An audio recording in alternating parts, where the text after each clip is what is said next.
В очередной раз, проводя социальную акцию по гражданской журналистике, телекомпания АТВ приготовила материалы для распространения и информирования для 300 человек. По отношению к численности населения это небольшая цифра. Однако, если хотя бы каждый пятый из этих 300 человек будет активным, уже будут неплохие результаты. Я думаю, будет результат наших работ, если, конечно, общество будет сотрудничать с нами, помогать нам, и совместно мы точно решим совместными усилиями проблемы общества.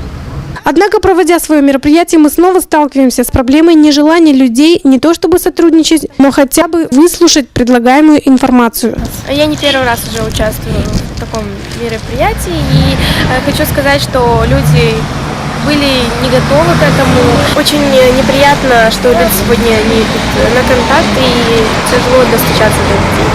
Как можно рассчитывать на какое-либо положительное изменение, если ничего не делать? Сложилось такое впечатление, что людям все равно, и они готовы плыть по течению, не пытаясь сопротивляться неблагоприятным условиям нашей жизни. Очень важно, чтобы люди понимали, что совместными усилиями мы добьемся больших результатов.